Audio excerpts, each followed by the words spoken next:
Graça e paz do Senhor Jesus, amém? Você pode ficar de pé, a gente lê a palavra do Senhor, depois nós já vamos sentar. O pastor Luiz falou aqui dessa doutrina, então vamos fazer direito, né?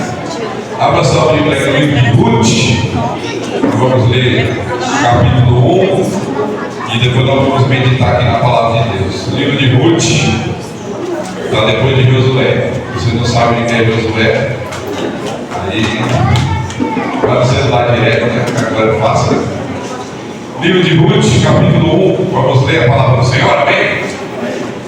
Quem achou aí diz amém.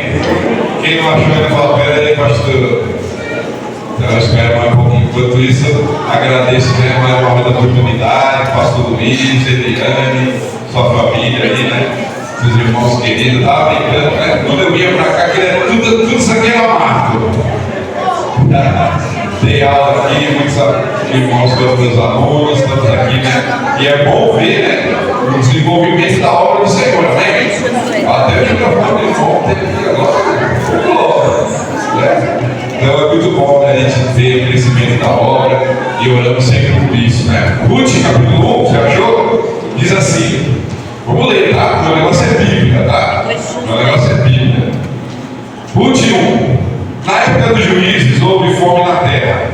Um homem de Belém de Judá, com a mulher e os 2 filhos, foi viver por algum tempo nas terras de Moabe. O homem chamava-se Elimelec, sua mulher Noemi, e seus 2 filhos, Malom e Quilion, eram efrateus de Belém de Judá. Chegaram a Moabe e lá ficaram. Morreu Elimelec, marido de Noemi, e ela ficou sozinha com seus 2 filhos. Eles se casaram com as mulheres moabitas, uma chamada Orfa e a outra Ruth. Depois de terem morado lá por quase 10 anos, morreram também Malom, Quilion, e Noemi ficou sozinha, sem os seus 2 filhos e sem o seu marido. Verso 6. Quando Noemi soube em Moabe que o Senhor viera em auxílio de seu povo, dando-lhe alimento, decidiu voltar com as suas 2 noras para a sua terra. Assim ela, com as 2 noras, partiu do lugar onde tinha morado. Enquanto voltavam para a terra de Judá, disse-lhes Noemi: vão, retornem para a casa das suas mães. Que o Senhor seja terra com vocês, como vocês foram leais com os falecidos e comigo. E o Senhor conceda que cada uma de vocês encontre segurança no lar do outro marido. Então deu-lhe beijo de despedida, mas elas começaram a chorar alto e lhe disseram: não, voltaremos com você para junto do seu povo. Disse, porém, Noemi: voltem, minhas filhas, porque viriam comigo. Poderia eu ainda ter filhos que viessem a ser seus maridos? Voltem, minhas filhas, vamos, estou velha demais para ter outro marido. E mesmo que eu pensasse ainda a esperança para mim, ainda que eu me casasse esta noite, e depois dessa dos filhos, iriam vocês esperar até que eles crescessem? Ficariam sem se casar à espera deles? De jeito nenhum, minhas filhas, para mim é mais amargo do que para vocês, pois a mão do Senhor voltou-se contra mim. Verso 14. Elas então começaram a chorar alto de novo. Depois Orfa deu um beijo despedindo em sua sogra, mas Ruth ficou com ela. Então Noemi aconselhou: veja, sua concunhada está voltando para o seu povo e para o seu Deus, volte com ela. Ruth, porém, respondeu: não insistas comigo que te deixe e que não mais te acompanhe. Aonde fores irei, onde ficares ficarei. O teu povo será o meu povo, o teu Deus será o meu Deus. Onde morreres, morrerei, e ali serei sepultada. Que o Senhor me castigue com todo rigor, se outra coisa que não a morte me separar de ti. Quando Noemi viu que Ruth estava de fato decidida a acompanhá-la, não insistiu mais. Prosseguiram, pois, as 2 até Belém. Ali chegando, todo o povoado ficou alvoroçado por causa delas. Será que é Noemi? Perguntavam as mulheres. Mas ela respondeu: não me chame Noemi, melhor que me chame de Mara, pois o Todo-Poderoso tornou minha vida muito amarga. De mãos cheias eu parti, mas de mãos vazias o Senhor me trouxe de volta. Por que me chamam Noemi? O Senhor colocou-se contra mim, o Todo-Poderoso me trouxe desgraça. Foi assim que Noemi voltou das terras de Moabe, com sua nora Ruth a Moabita. Elas chegaram a Belém no início da colheita de cevada. Aí no capítulo 2, só o verso 1. Noemi tinha um parente por parte do marido, era um homem rico e influente, pertencia ao clã de Elimelec. e chamava-se Boaz. Amém? Vamos orar mais uma vez, deixa a Bíblia aí no banco, na cadeira, vamos estar orando. Pai amado, te agradecemos, podemos ler a tua palavra com liberdade, Senhor, só pela leitura dela nós já somos edificados, pedindo mais uma vez, fala ao teu povo, eu repreendo todo mal, todo intento do diabo, toda obra maligna que queira roubar a tua palavra nessa noite, em nome de Jesus, amém, amém. Pode sentar. Duas coisas que eu queria pedir. Primeiro, água. Pode trazer um balde de água aí, que eu estou muito água, tá? Não tem água nisso, que Deus puder me trazer. Segunda coisa, fica com a Bíblia aberta. Fala para a pessoa do seu lado assim, ó. Quem está pregando, fala para ela, quem está pregando é o pastor Leandro. Então fica com a Bíblia aberta, entendeu? É para saber se está na Bíblia mesmo. Amém, queridos? Estou aqui com o meu querido amigo Zé Ricardo, obreiro, né, que era lá da igreja, está com a gente servindo ao Senhor lá. Eu, como foi falado, estou pastoreando em Itamaraty, 3 anos agora, já fez 3 anos. 3 anos que estamos lá, trabalhando lá naquela igreja. A igreja de Itamaraty tem 63 anos agora. A igreja é uma das igrejas mais antigas da convenção na cidade de São Paulo. Estamos lá no desafio, assim como os irmãos aqui também, né? Amado, você já ouviu aquela frase, Deus escreve certo por linhas tortas? Já ouviu essa frase, né? A gente ouve essa frase, as pessoas falam isso, né? Que Deus escreve certo por linhas tortas. Quem diz essa frase tem até boa intenção, né? Que fala, olha, a situação pode estar ruim, pode assim no começo não está muito boa, tem percalço, tem problema, mas no final vai dar certo, né? Deus está no controle de todas as coisas, né? Ô glória, vai trazendo, meu céu, vai trazendo. Vai trazer mais, essa é só complicado. Mas essa frase ela não está totalmente certa, né? Porque se a gente está falando de Deus, se Deus é perfeito, Deus é imutável, Ele não vai escrever em linhas tortas, né? Se Ele escreve as linhas tão certas, porque tudo que Ele faz, tudo que Deus cria é perfeito, amém? O mais correto seria dizer o seguinte: Deus escreve certo em pessoas tortas. Amém? Esse é o tema da minha mensagem nessa noite. Deus escreve certo em pessoas tortas. Por quê? Porque o pecado distorceu a imagem de Deus no homem e nós, sem Cristo, estamos todos tortos. Estamos todos distorcidos. E temos que estar em Cristo para sermos endireitados. Quem foi endireitado pelo Senhor Jesus? Eu era torto, torto. Mas dá uma olhada com a pessoa do seu lado assim, devagar. Pergunta para ela, você foi muito torto? Eu era tortaço, né? Jesus me direitou, aleluia, né? Então Deus escreve certo em pessoas tortas. As situações da nossa vida, amado, nunca saem da mão de Deus. Você crê nisso, amém? Mas elas não acontecem por acaso, tudo é um plano divino. Só que tem uma questão, né? Eu não sou pregador de teologia da prosperidade, então eu tenho que dizer, às vezes dói. Às vezes o caminho não é muito legal. Às vezes as situações que o Senhor nos leva não é exatamente o que a gente queria. Essa frase, né, que Deus escreve certo por linhas tortas, talvez venha daquele texto de Eclesiastes, né? Eclesiastes 7,13. Considere que Deus fez. Quem pode endireitar o que Ele fez torto? E aí popularmente o pessoal colocou, né? Pau que nasce torto nunca se direita, né? Você está pensando naquela música secular sem isso, né? Entende ela agora, irmão?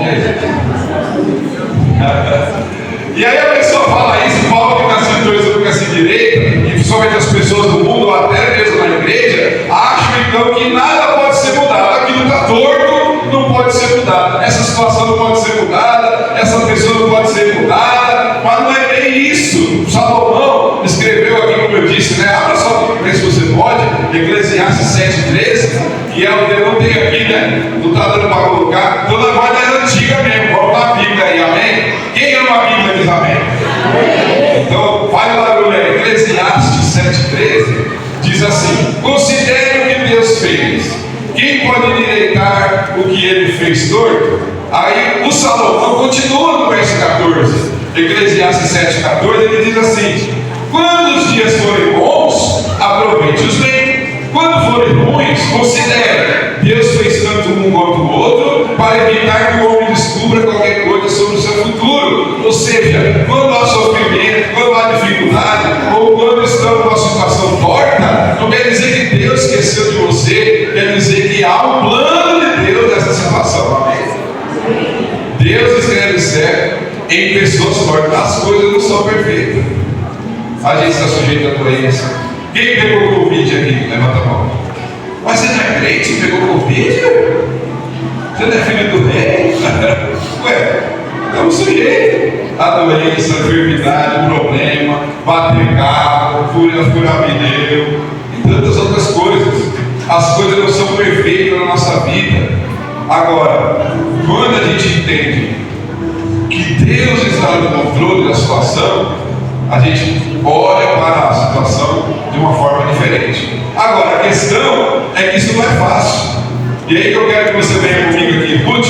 A gente vai em alguns textos aqui do livro de Ruth, dessa história bonita, maravilhosa, que você conhece bem. Eu vou ficar contando de novo. E eu quero destacar o que aconteceu aqui nessa história. O contexto você sabe, né? O Elimelec, que é o marido, né, da Noemi, eles estão lá em Belém e eles mudam para Moab. Talvez lançou um loteamento novo lá, né? Nova Moab, veio morar em Moab, né?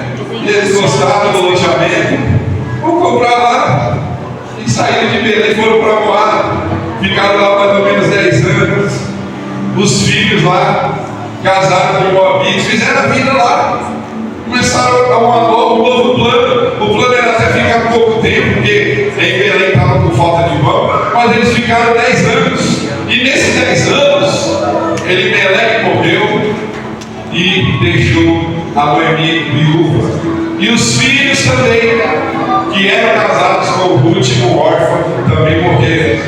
O período aí é mais ou menos 1230 antes de Cristo, provavelmente a mesma época da juíza Débora, né? Essa história de Débora e Barak, provavelmente a história de Ruth é contemporânea desse período, tá? E Moab, que hoje é a atual Jordânia, vocês viram na entrada das Olimpíadas lá, né? As bandeiras da Jordânia, antigamente era Moab, que é o outro lado do Rio Jordão. E Moab tinha lá um rei cananeu que oprimia Israel. Os moabitas oprimiam Israel e também adoravam outro Deus. O Deus deles chamava Camus, um Deus que sacrificava pessoas, exigia sacrifício humano e derramamento de sangue. Então veja, uma família de Deus foi morar em Moab com toda essa situação. E a história que eu quero destacar aqui fala de 3 pessoas importantes, que é Noemi, Boaz e Ruth. Fala comigo, Noemi, Boaz e Ruth. Eles tomaram decisões na vida. Eles presenciaram fatos. E se você conhece a história, você vai entender o que eu estou falando. Eles foram entortados. A vida entortou Noemi e as situações que ela viveu. A vida entortou Ruth e as situações difíceis que ela viveu. A vida entortou Boaz também. Mas como eu disse, Deus escreve certo em pessoas tortas. Amém? Você crê nisso? Eu quero destacar isso porque nós vamos ver aqui os bastidores. Deus trabalha nos bastidores. E Ele vai nos mostrar que a situação que entortou a vida de Noemi, de Boaz e de Ruth, na verdade foi necessária para que essa história linda acontecesse. A gente lê Ruth, fica maravilhado. Esse versículo aqui, né? Capítulo 1, verso 16, está um monte de convite de casamento, né? O teu Deus será meu Deus, o teu povo será meu povo. Quem casou com esse versículo no convite? Levanta a mão aí. Ninguém? O pessoal não põe mais esse versículo agora. O pessoal põe outros versículos. Me dá, né? Me dá. Qual versículo vocês colocaram no convite? As muitas águas, né? Mas esse de Ruth aqui também tem, né? Pelo menos tinha, né? Na minha época, meu Deus, estou quase 30 anos casado com a mesma mulher, tem que dizer isso, amém? Deus escreve certo em pessoas tortas. Vamos ver então aqui rapidamente como é que Deus conserta o que está torto na nossa vida, porque você não vai mentir para mim, tem coisa torta na sua vida. E quando eu estou falando de torta, eu não estou falando de pecado. Estou falando de uma situação que não está direito, que não está ajustado, que você não está conseguindo. E muitas vezes você acha que precisa fazer, ou precisa consertar com as suas próprias forças, mas Deus me trouxe aqui para dizer que isso pode ser um tratamento de Deus na sua vida. Que é Ele que vai te consertar, Ele que te vai ajustar. Amém? Você crê nisso? Pode dar glória nesse evento. Eu falei para o Zé Ricardo lá e vem pentecostal. Cadê a glória?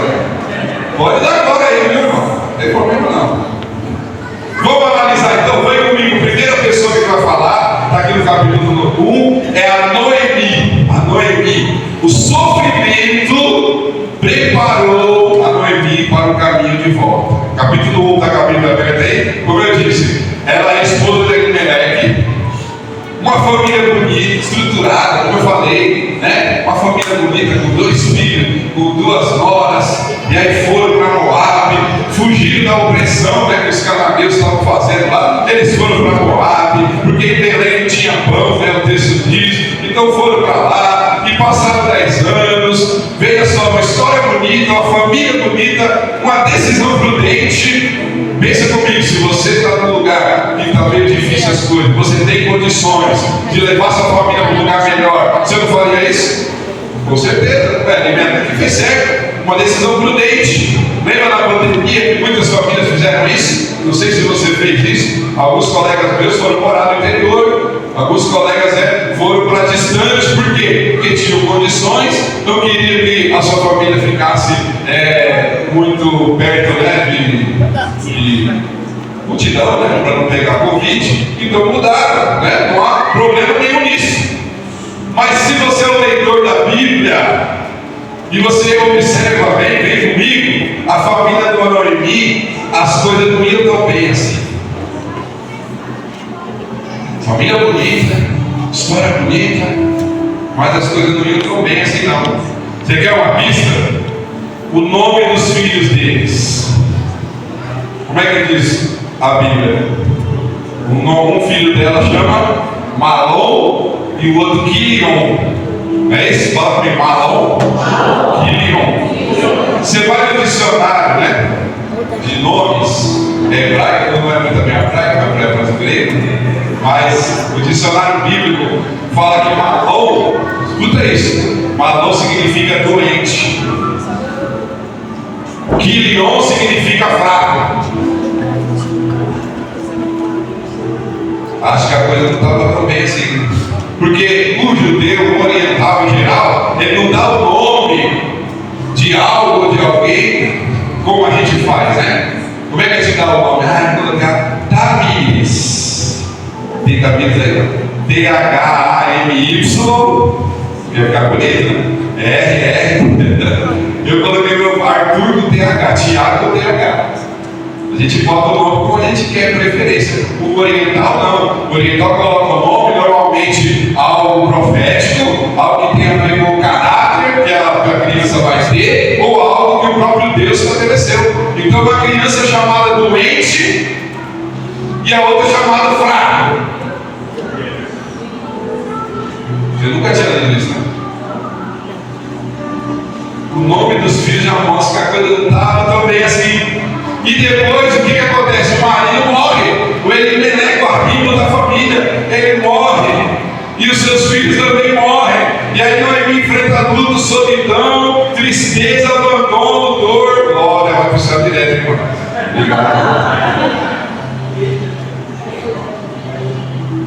Imagina a vida de uma mulher viúva, estrangeira, numa terra idólatra. Ela não tinha lugar lá, não tinha chão, não tinha esperança, não tinha emprego, não tinha dinheiro. Como eu disse, imagina ela vivendo num lugar onde a adoração era derramamento de sangue humano.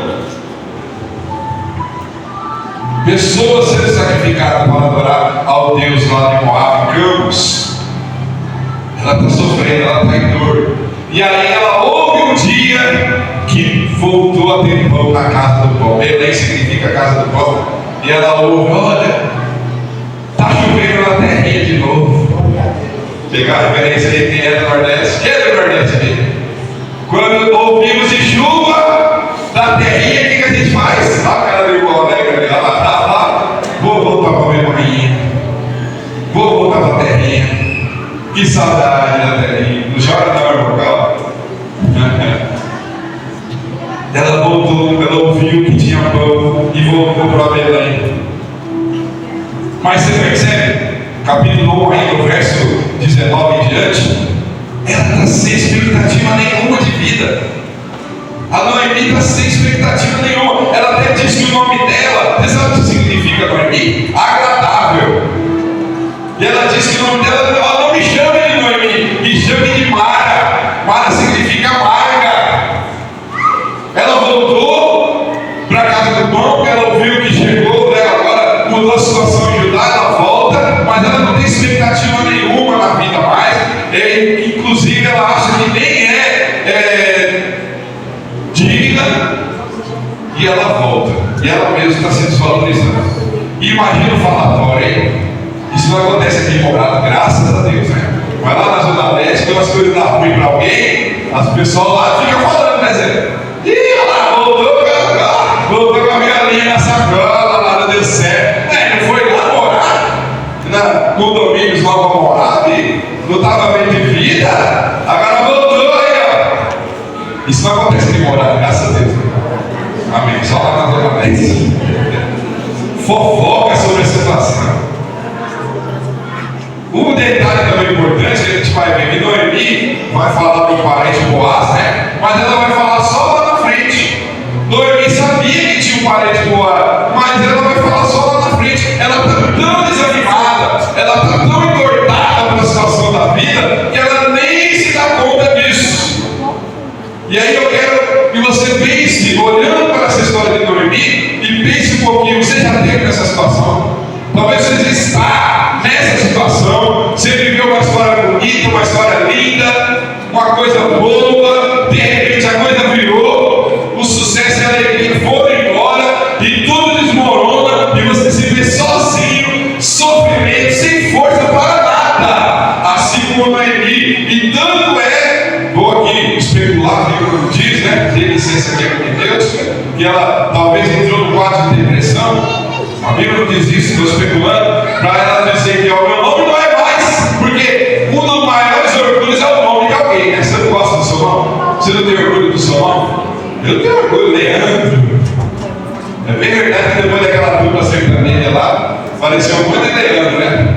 Mas até a década de 90 meu nome era exótico. Agora que eu em cada esquina. Ela nem queria mais ser chamada do seu nome. Eu sou Mara, eu sou amarga. Que sensação, você já viveu isso? Essa sensação de perder tudo, de ver tudo desmoronar, acabou. Mas sabe o que vai acontecer? Os bastidores, que a gente não vê, e principalmente em situações difíceis. Deus está trabalhando na vida de Noemi.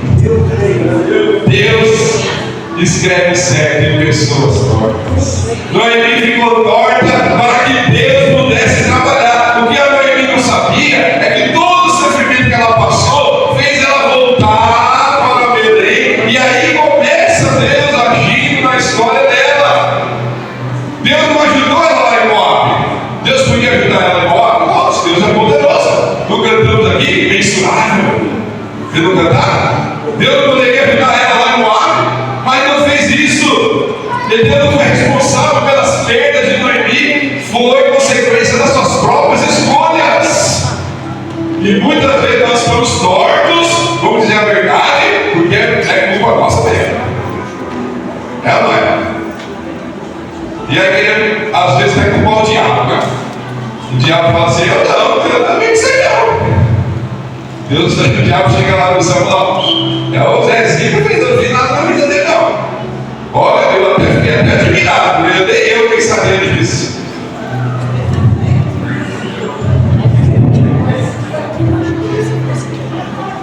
Deus fez a Noemi voltar depois de todo o sofrimento. Por quê? Porque só lá em Israel valia aquelas leis que ela foi teve favor, né? A lei do respiro, a lei do resgate. E aí a história vai começar a ser escrita, uma nova história. Noemi ainda vai ter testemunha de um casamento. Noemi ainda vai ver Boaz casando com Ruth. Noemi ainda vai ser avó, vai segurar o seu netinho, como ele ia ter netinho, né? Noemi ainda vai ter a vida mudada. Olha o texto de Ruth, abre aí Ruth capítulo 4, verso 17. Ruth 4,17. As mulheres da vizinhança celebraram o seu nome e disseram: Noemi tem um filho, e lhe deram o nome de Obed. Noemi está se chamando Mara, ela está com a vida torta, realmente muito sofrimento, mas ela ainda vai ser avó. Deus ainda tem um plano na vida dela. Todos chamaram ela de coitada, fofocaram sobre a vida dela, que ela teria errado, mas na verdade o que era maldição se tornou em bênção. Foi o caminho que Deus fez para trabalhar. Por quê? Porque Deus escreve certo em pessoas mortas. Aleluia! Sua história não acabou, meu irmão. Você não entendeu? Sua história não acabou. Olha para a pessoa do seu lado, sua história não acabou. Você ainda não viveu os melhores dias da sua vida, ainda não. Também tenho que dizer, você ainda não teve a batalha que estava vindo na sua vida. Você ainda não teve. Mas você vai ter vitória em nome de Jesus. Você vai enfrentar a batalha. Deus está trabalhando nos bastidores. Noemi foi moída, ela ficou torta nesse sentido que eu estou pregando, se você está entendendo, para que o caminho da vitória pudesse ser estabelecido. Os sofrimentos da vida entortaram Noemi. Deixa eu dizer para você, os sofrimentos da vida estão te entortando. Fica tranquilo, é Deus trabalhando na sua vida. Difícil isso, né? E tem gente que me chama de pastor de teologia da prosperidade falando um negócio desse. Os sofrimentos que você está passando é Deus trabalhando na sua vida, meu irmão. Agora você está dando glória agora, mas Noemi não conseguia dar glória. E na hora que a coisa está pegando, a gente também não dá glória. Mas saiba que Deus trabalha nos bastidores, aleluia. Noemi era amarga, mas ela ainda vai ser vovó, ela ainda vai ver o casamento. Deus vai dar essa bênção para ela ainda. Assim Deus também pode fazer na sua vida, meu amado, minha amada. Não acabou, não. Tem gente que fala que acabou, já passou minha idade. Quem foi que falou isso? Deus é que tem a última palavra na sua vida. Já acabou, não tenho mais idade. Para com esse negócio. Noemi estava torta, mas Deus escreve certo em pessoas tortas. Amém? Vamos no Boaz, capítulo 2 de Ruth. Boaz, segunda pessoa que está torta, que Deus permite, é Boaz. A espera o tornou forte o suficiente. Boaz é a espera o tornou forte o suficiente. Não sei se você sabe, se você já se aprofundou na história de Ruth. Boaz é filho de Raabe, né? Tá? Lá em Josué capítulo 2. Quem é Raabe, né? Aquela meretriz, né? Que deu guarida para os espias. E depois dela fala: olha, eu quero que vocês me levem com vocês. Lembra disso? E aí Raabe vai fazer parte do povo de Israel. E diz lá em Mateus capítulo 1, verso 5, a genealogia de Jesus, que Salmão gerou Boaz, cuja mãe foi Raabe. Raabe foi, virou judia, casou com um homem judeu chamado Salmão e teve Boaz. Então veja, essa história, Boaz desfrutava com certeza. Imagina a história que Boaz poderia contar: eu sou filho da Raabe, ela é prostituta, mas Deus mudou a vida dela. Ele desfrutava dessa fama, vamos dizer assim, né? Boaz, com certeza, essa história era maravilhosa. E ele contava, e ele era um homem bem de vida, né? Ele tinha empresa, vamos dizer assim, o texto diz que ele tinha plantações de empregado. Então veja, uma história bonita, uma família bonita, transformada por Deus, como foi a de Raabe, a sua mãe, fama e prosperidade. Amém, querido? É bom isso? É bom, né? Você ter condições, você está numa situação boa. Mas sabe o que eu tenho que dizer para você? O tempo passa e parece que Boaz vai ficando para trás. Ele tem fama, tem fortuna. Como a gente sabe que ele tem plantações que a Ruth vai lá, né, colher. Ele é um microempresário, não sei se é bem, se é empresa. Muito presumido, né, Alfredo? Cadê o Alfredo? Mas ele não tem a família dele própria. Ele não se casou. Se hoje isso já é um problema, culturalmente falando, né, as mulheres que não casam até a certa idade, a pessoa fala, vai ficar para titi.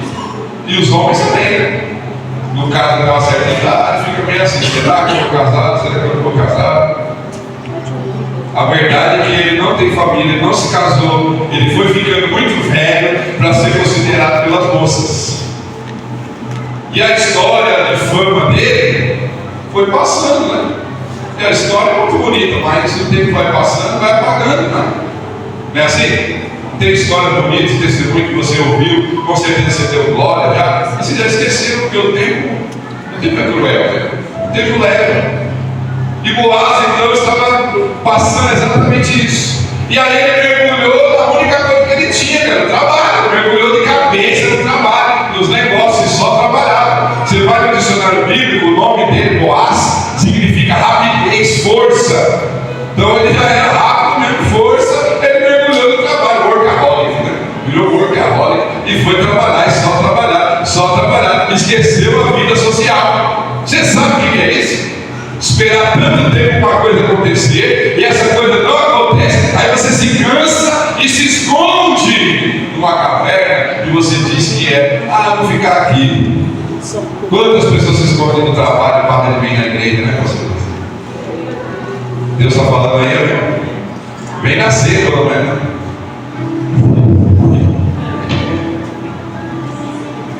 Quantas vezes nós desistimos de algo porque no nosso ponto de vista já passou o tempo, está demorando muito, a gente fala, não vai acontecer mais, não, já foi, alguma coisa eu fiz errado, Deus está me castigando, essa espera está me atormentando. O tempo pode ser um inimigo cruel, você sabia disso? A gente tem que aprender a lidar com o tempo. Se você não aprender a lidar com o tempo, ele se volta contra você. O tempo é o inimigo, se você não tomar cuidado. E aí tem gente que vai Zeca Pagodinho, né? Deixa a vida me levar. Ninguém fala para levar, você sabe, né? Tem crente Zeca Pagodinho aqui não, né? Deixa a vida me levar. Vai, não tá bom assim. Mas amado, deixa eu te falar uma coisa. Deus estava trabalhando na vida do Boaz. A espera, tanta que ele teve que o entortou nesse sentido, né? Foi o trabalho de Deus, forjando o seu caráter, a sua integridade, o suficiente, porque você sabe, você conhece a história, não vamos ler por causa do tempo, mas no capítulo 2 e 3, o que vai acontecer? Boaz vai ter que dar um jeito de salvar Noemi e a Ruth, e ele então tem que fazer um plano, e ele tem que ter um caráter suficiente para isso, e ele vai ter por quê? Porque ele foi forjado por Deus nesse tempo de espera. Amado, você talvez está nessa posição, esperando algo que ainda não aconteceu. Saiba que Deus não está demorando, Deus está caprichando, Deus está te trabalhando, Deus está forjando você. Quem vai na academia? Quem vai na academia? Levanta a mão. O pastor Luiz não vai falar que é pecado, não. Pode levantar. Você faz uma série só? Aí já fiz 3, pronto. Aí coloca apaga, faz a selfie assim. Você tem que repetir e repetir. Por isso chama exercício, né? E repete, até que aqueles 10 quilos não é mais problema. Você pega facinho, se fosse 2. Até que 20 quilos já não é mais tão problema para você levantar. Associe como uma metáfora isso que eu estou dizendo, amado. Você talvez está passando uma situação como o Boaz, esperou tanto tempo uma coisa, mas nesse tempo foi a faculdade, foi o preparo. Deus foi te dando ferramenta, foi trabalhando em você, mesmo que você não percebe. Aí quando vier o desafio, ninguém se levanta. Quem vai levantar? Você, porque Deus escreve certo em pessoas mortas. Aleluia!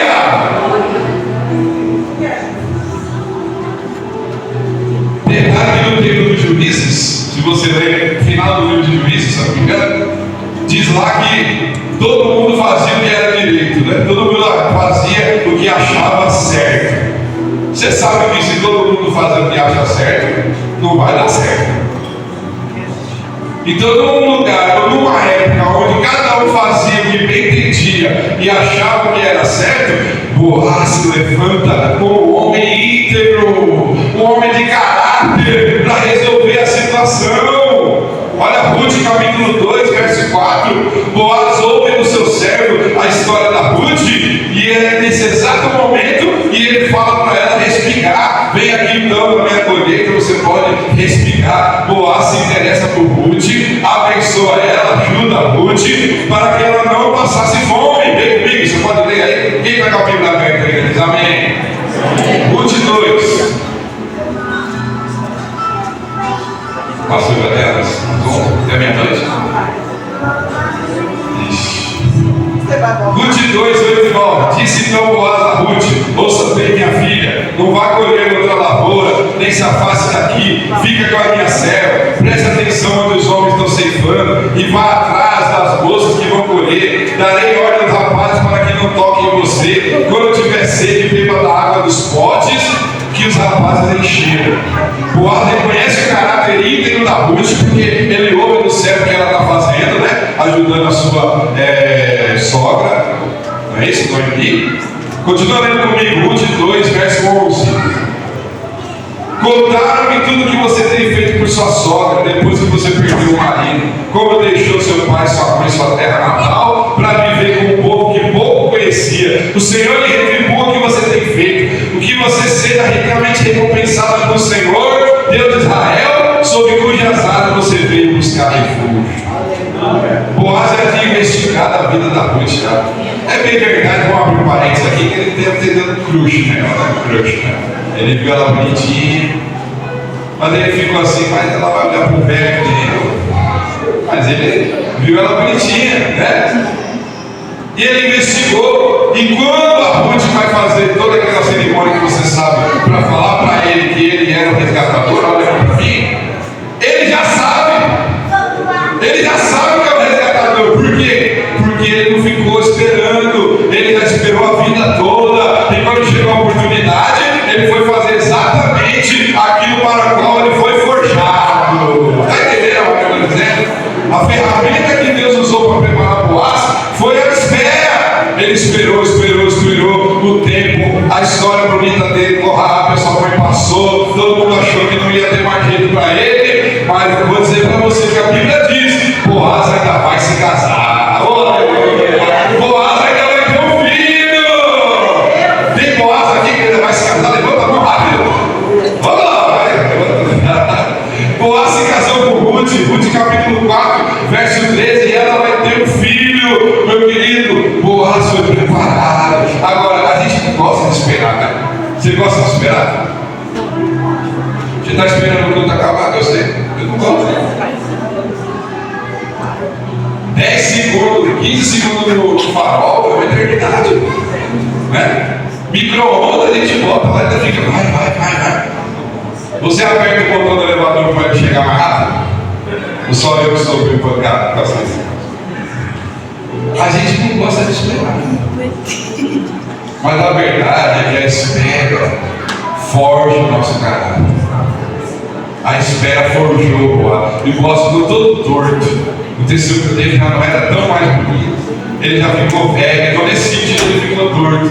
Mas eu volto a dizer para você o tema dessa mensagem: Deus escreve cego em pessoas tortas.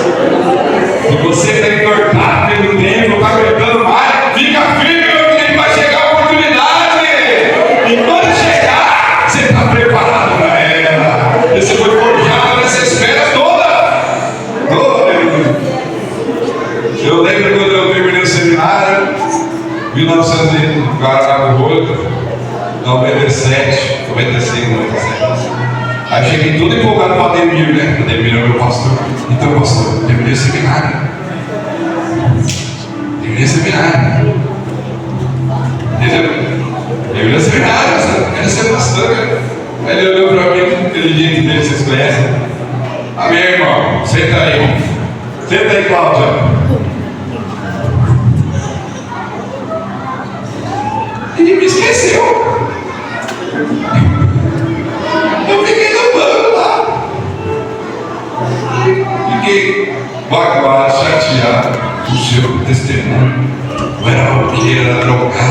me converti, olha.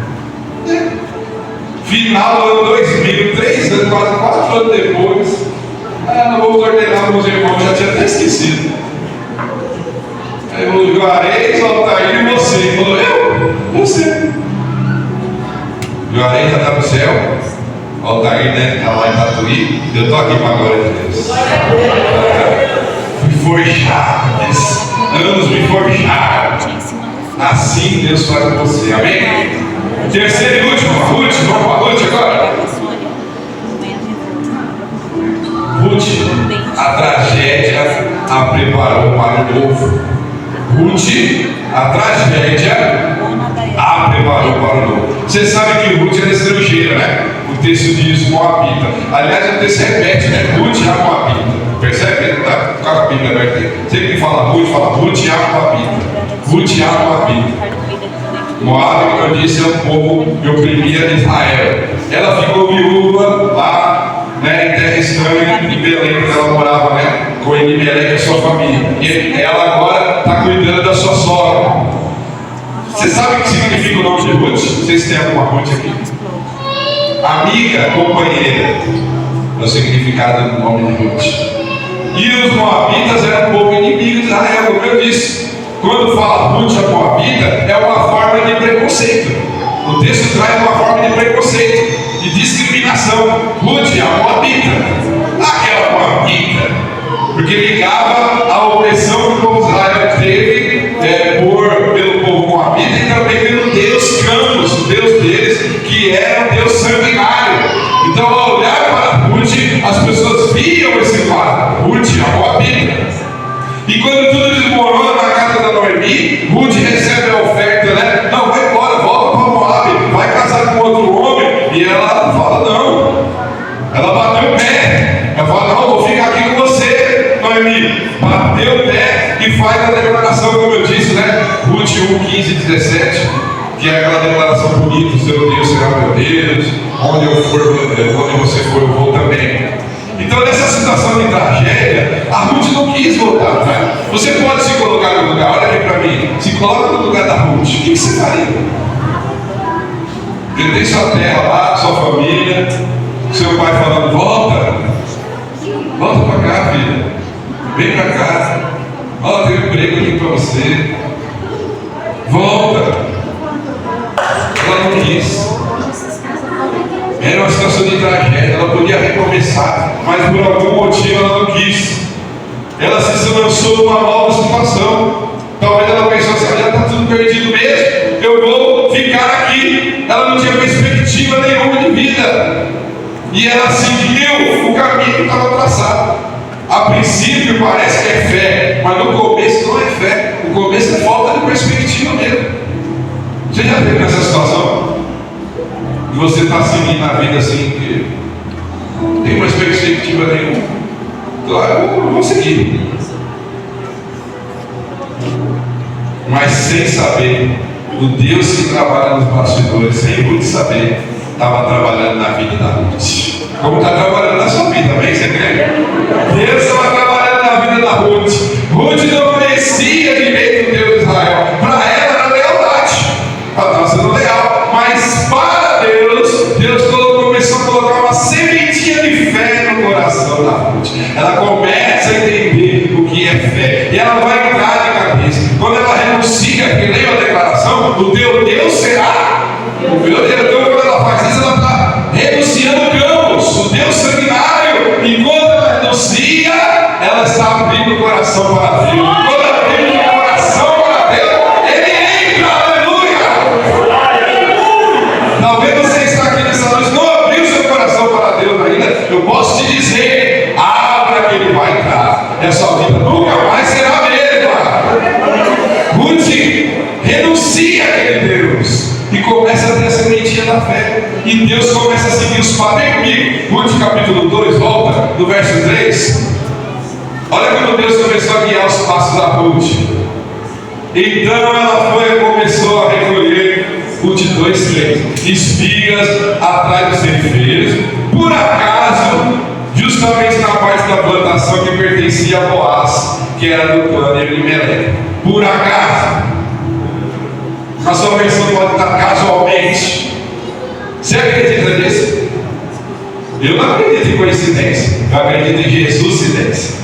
Amém? Jesuscidência. Ela abriu o coração, começou a ter fé. O que Deus começou a fazer? Levou ela lá, coincidentemente, casualmente, para o lugar lá onde estaria Boaz. É Deus trabalhando na vida, é Deus fazendo pelos bastidores. É assim que Deus faz, amado. Você pode achar que está torto ou está torta pelas situações da vida, mas Deus escreve certo por pessoas tortas.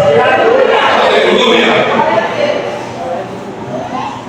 Quando o Boaz fala no verso 9, quando ele dá uma ordem para os rapazes para não tocar nela, para proteger, é porque a Ruth corria perigo por andar em Israel. Porque lembra? Ela é Ruth e a Moabita.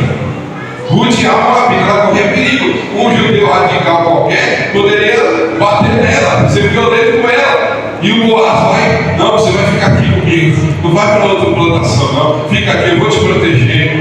Deus protegendo a vida da Ruth.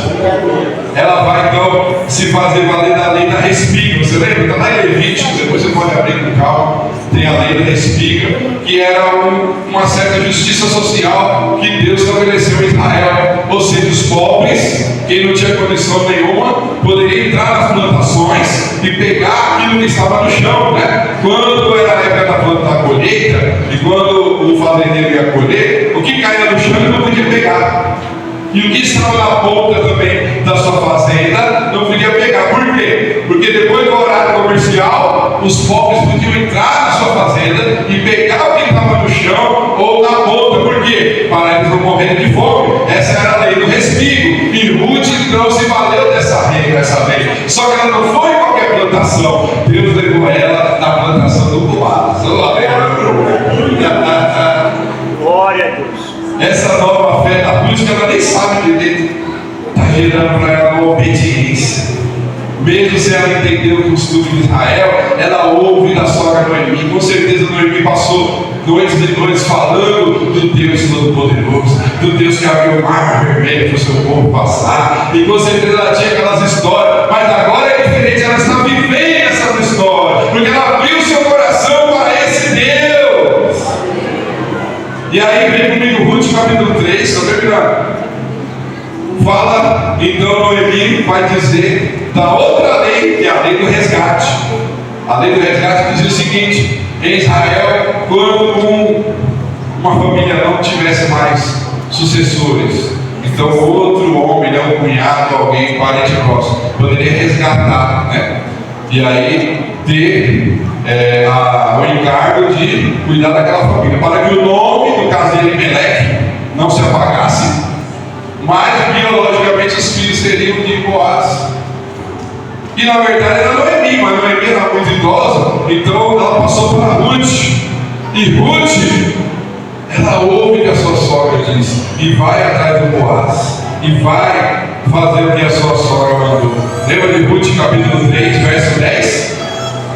Ruth 3,10. Boaz respondeu: o Senhor abençoe minha filha. Esse seu gesto de bondade é ainda maior do que o primeiro, porque você poderia ter ido atrás do mais jovem, ricos ou pobres. Agora minha filha, não tenha medo, farei por você tudo o que me pedir. Todos os meus concidadãos sabem que você é mulher virtuosa.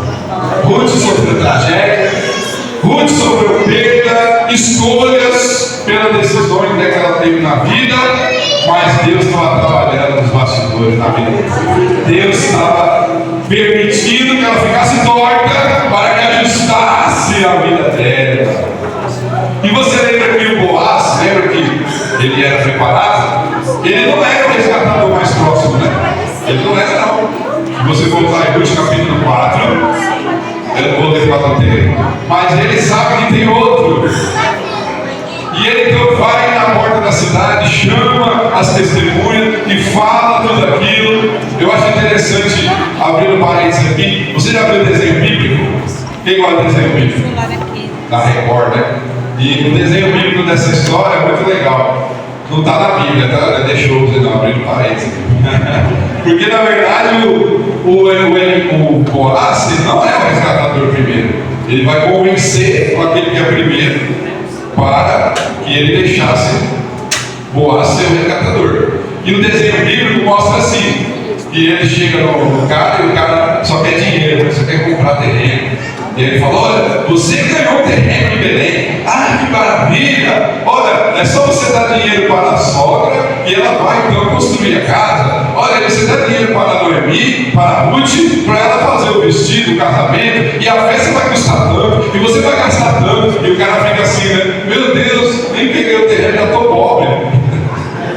O desenho coloca assim que o Boaz teria sido, né, esperto para jogar, né, na cabeça daquele resgatador para que ele queria ser. Isso não está na Bíblia, não é isso que a Bíblia vê. Mas de alguma forma o Boaz convenceu aquele resgatador. Por quê? Porque ele queria casar com a Ruth.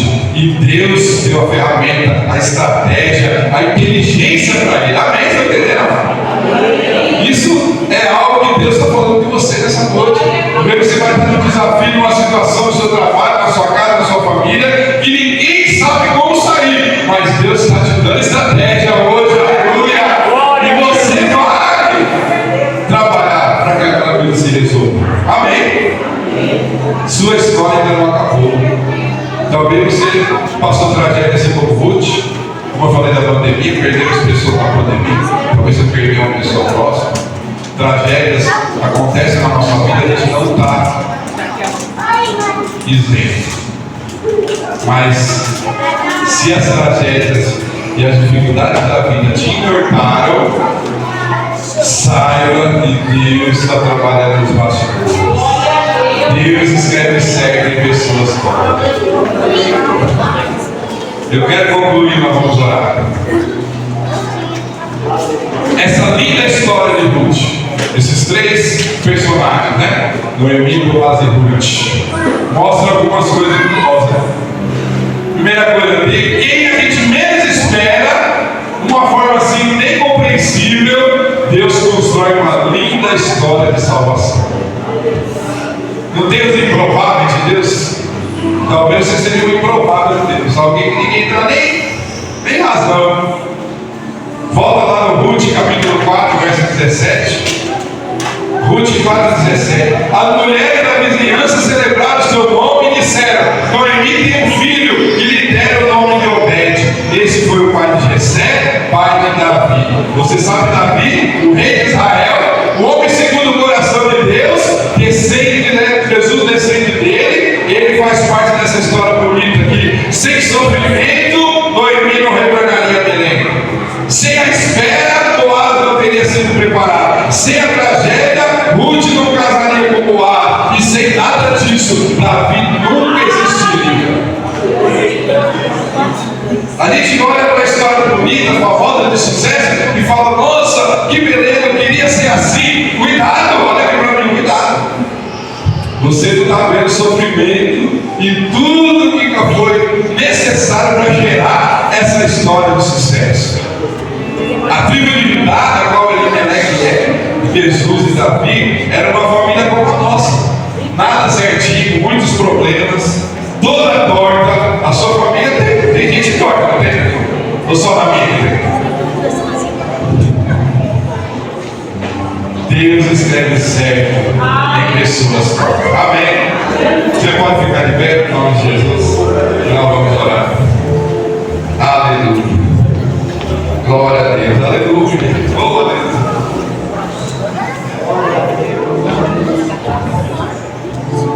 Nós queremos sempre viver, né? Uma história bonita, linda, mas a dificuldade muitas vezes nos impede. E eu queria orar com você, se você deseja oração. Eu quero orar com você nessa noite. Talvez você está passando dificuldades, está passando problemas. Talvez você está sendo assim como eu preguei aqui, entortado. E até hoje você está achando que era algo do diabo, do inimigo, e que por que Deus não está vendo. Deus me trouxe aqui para te dizer: Deus está trabalhando nos bastidores da sua vida. Deus está trabalhando. Dói, é verdade. Sofrimento não é bom. Tragédia, ninguém quer viver. Mas o sofrimento tem um propósito. Deus está trabalhando na sua vida. Glória a Deus. Só que esse sofrimento muitas vezes impede a gente de adorar. Talvez não faz tempo que você não consegue adorar direito. Você está desanimado para vir na igreja, ou talvez você está enfrentando enfermidades, porque tem também essa questão psicológica, o corpo somatiza, talvez você está com dores, tudo isso por causa desse sofrimento. Mas nessa noite, o Espírito Santo quer tocar na tua vida. Glória a Deus. Está te dizendo, meu filho, minha filha, não fica triste. Eu estou trabalhando nos bastidores. Em nenhum momento o nome de Deus não aparece no livro de Ruth. Por quê? Porque Deus trabalha nos bastidores. Eu queria orar, feche seus olhos agora, vamos orar. Pai, em nome de Jesus, diante dessa história, da tua palavra, talvez aqui, Senhor, nessa noite nós temos nomes, pessoas que tinham uma história bonita, uma família bonita, uma história linda, mas as dificuldades e a tragédia deixaram